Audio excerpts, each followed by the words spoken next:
레위기 24장에서는 그 성소의 등불과 진설병 또 제3계명에 대한 그런 사건 처리가 기록됐습니다. 그 성막 안에 성소와 지성소가 있는데 그 거룩한 곳이죠. 그래서 그곳에 하나님께서는 모세에게 말씀하기를 이스라엘 자손에게 명령해서 불을 켜기 위하여 감람을 찧어낸 순결한 기름 그것을 가져오게 해서 등잔불을 켜게 하라. 그래서 저녁부터 아침까지 등잔불을 매일매일 켜게 했습니다. 그리고 그 등대는 순결한 등대라고 그렇게 말하고 그것을 제사장이 정리하도록 그렇게 했습니다. 이렇게 성소 안에 등불을 켜게 해서 밝히게 하는 것은 바로 교회를 상징하고 있고 또 기름은 성령을 상징하고 있습니다. 그래서 항상 성소에 불을 밝히듯이 구원의 불을 밝혀서 모든 사람들에게 그 하나님의 그런 임재를 상징하는 것이 되도록 했던 것입니다. 캄캄한 밤에 배가 항해하는데 등대가 이렇게 비춰주면서 배 항로를 이렇게 인도했습니다. 지금은 지금 여러 가지 다른 방법들도 많이 있지만 이 등대가 참으로 중요한 것처럼 이 세상에 빛이 되고 또 우리가 세상에서 빛되게 삶으로 인해서 모든 사람들을 비춰주고 그렇게 해야 된다는 것이죠. 예수님은 빛으로 오셨고 또 우리를 향해서 너희는 세상의 빛이라고 말씀하셨기 때문에 항상 우리가 그와 같이 빛을 바라면서 구원의 빛을 바라면서 전도가 돼야 되고 또 그렇게 우리가 살아가야 됩니다. 자기의 삶은 그렇게 빛되게 살지 못하면서 하나님을 믿으라고 하면은 이 믿지 않는 사람들이 그 하나님에 대해서 어떻게 알고 어떻게 믿겠어요. 그래서 우리가 말씀 안에서 하나님을 개인적으로 우리가 다 만나야 되지만 그러나 우리 자신들이 하나님을 보여줘야 되고 하나님의 그런 역사를 알려줘야 되는 것이죠. 그렇게 되지 않으면서 하나님을 믿으라고 그러면은 이렇게 믿을 수가 없는 거죠. 마치 햇빛이 비춰서 모든 만물을 생명 있게 하고 모든 것을 밝게 합니다. 아무리 그 빛이 강하다 하더라도 전기가 이렇게 강하다 하더라도 해가 떠오르면 아무것도 아닌 거죠. 또 보름달은 다른 햇빛을 반사하는 것입니다. 보름달 자체가 빛을 발하는 게 아니죠. 그래서 그것이 가득 햇빛을 다 받았을 때 보름달, 또 반달, 초생달 이런 것처럼 우리가 햇빛 대신 예수님을 통해서 우리 자신들이 보름달이 되어가는 그런 삶이 되어야 합니다. 그래서 그렇게 빛을 비춰가면서 교회가 그와 같은 역할을 해야 되고 우리 성도가 그 빛된 삶을 살아가야 된다는 것을 알려주는 것입니다. 그리고 이제 5절 이하에서는 그 진설병에 대해서 말하고 있는데 이것은 떡상이죠. 여호와 앞에서 그런 12개의 떡을 가지고 매 안식일마다 진열을 하고 그 12개의 떡은 12지파를 의미하는 것입니다. 그것은 바로 하나님의 백성들을 의미하고 있는 거죠. 이 떡은 제사장만 먹을 수 있었고 또 그것을 아론과 그의 자손들에게 돌리라, 거룩한 곳에서 먹으라 이러면서 이 진설병이 거룩한 그 진설병이라고 하는 사실을 말해주고 있습니다. 이것은 생명의 양식을 말합니다. 그 생명의 양식 떡을 먹음으로 인해서 하나님의 백성으로서 우리가 하나님 안에서 영생을 누리게 하는 것입니다. 이것은 예배를 또 상징합니다. 그래서 우리가 매 주일마다 하나님 앞에 신령과 진정으로 예배함으로 인해서 우리 영혼이 힘을 얻고 또 영혼이 깨끗해지고 또 영혼이 살고 그 영혼이 기쁨과 안식을 누리게 하는 것입니다. 그래서 이 사람이 떡으로만 살 것이 아니고 하나님의 입으로 나오는 말씀으로 살 것이라고 예수님이 말씀한 것처럼 우리가 이 말씀을 매 주일마다 하나님의 말씀을 우리가 받아야 되고 영적인 만나를 우리가 먹음으로써 우리의 영혼이 더욱 힘을 얻게 되는 것입니다. 사람이 먹지 않고 살 수 없음 같이 먹어야 되고 또 잘 먹어야 되는 거죠. 잘 먹어야 돼.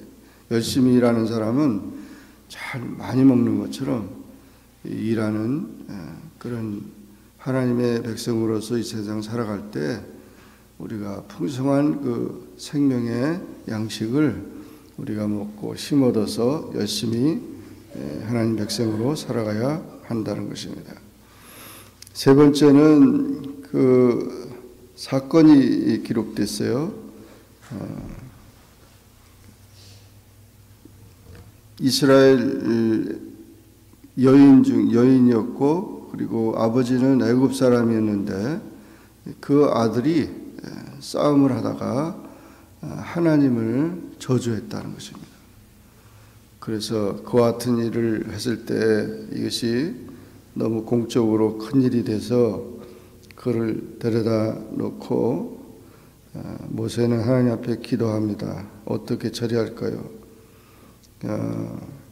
그랬을 때 하나님은 하나님의 이름을 망령되이 걷는 저주하는 자를 심판하도록 그렇게 한 기록이 됐습니다.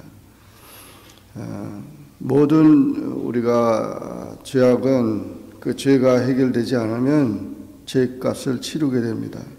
특히 여기 구약의 율법은 눈은 눈이요 이는 이로 그렇게 복수하는 그런 법이 되는데 이와 같은 모든 철저한 하나님의 그 율법의 그런 것은 바로 범죄를 예방하고 또 그렇게 죄악된 세상을 심판하기 위한 것이었습니다.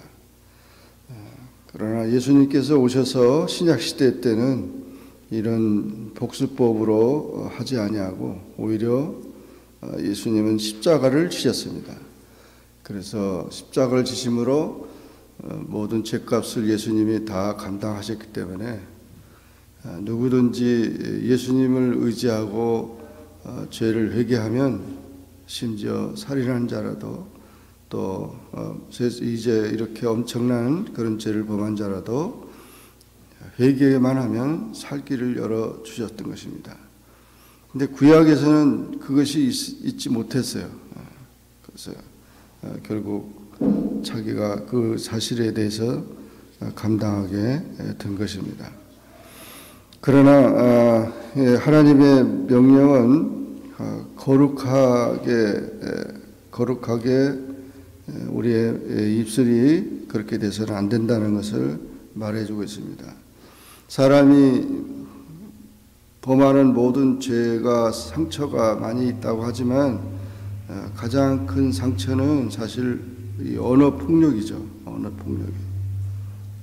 그래서 이 말로 하는 그것은 참으로 하나님의 거룩을 손상케 하는 그런 잘못된 도구가 되고 있습니다.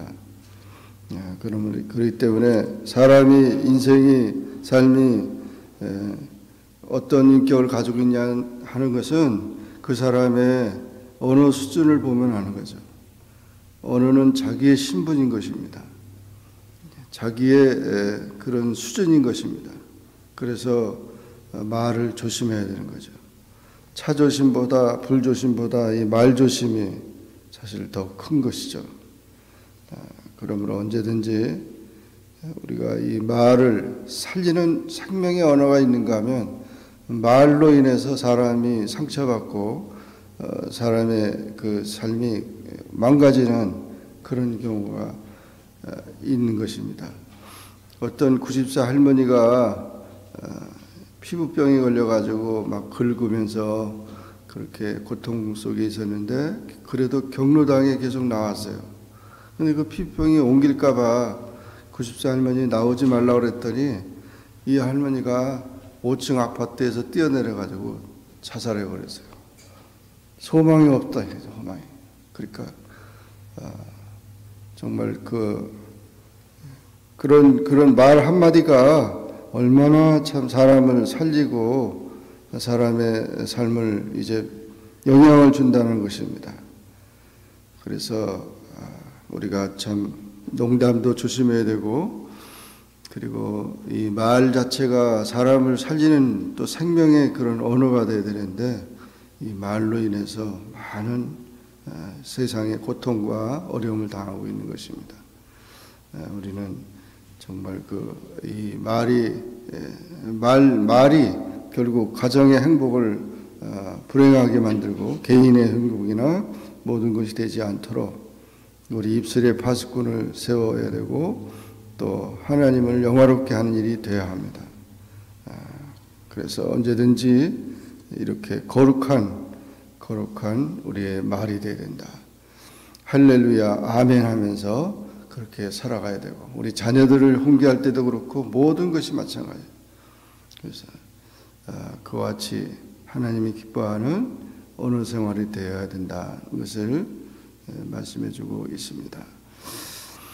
오늘 우리가 이 성소의 그런 등잔불과 진설병 또 이렇게 제3계명에 대한 그런 말씀을 우리가 기억하면서 하나님이 기뻐하고 하나님이 사랑하시는 그런 거룩한 그런 삶이 되기를 주의 이름으로 축원합니다.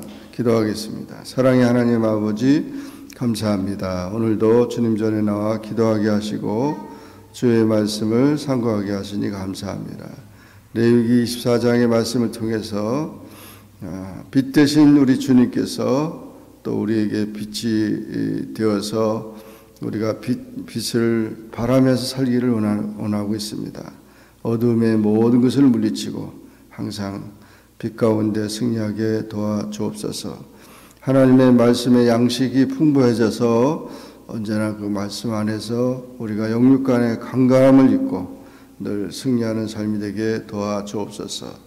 항상 우리의 말이 거룩하여져서 늘 하나님을 기쁘시게 하고 또 이 말로 인해서 모든 사람들에게 생명과 은혜를 전하는 삶이 될 수 있게 도와주시옵소서. 오늘도 주님 안에서 저희들이 살게 하시고 우리 온 성도들과 가정과 범사 모든 일들을 위해 주님이 축복하여 주옵소서. 예수님의 이름으로 기도하옵나이다. 아멘. 하늘에 계신 우리 아버지여 이름이 거룩히 여김을 받으시오며 나라에 임하옵시며 뜻이 하늘에서 이룬 것 같이 땅에서도 이루어지이다. 오늘날 우리에게 일용할 양식을 주옵시고 우리가 우리에게 죄 지은 자를 사하여 준 것 같이 우리 죄를 사하여 주옵시고 우리를 시험에 들게 하지 마옵시고 다만 악에서 구하옵소서. 대개 나라와 권세와 영광이 아버지께 영원히 있사옵나이다. 아멘.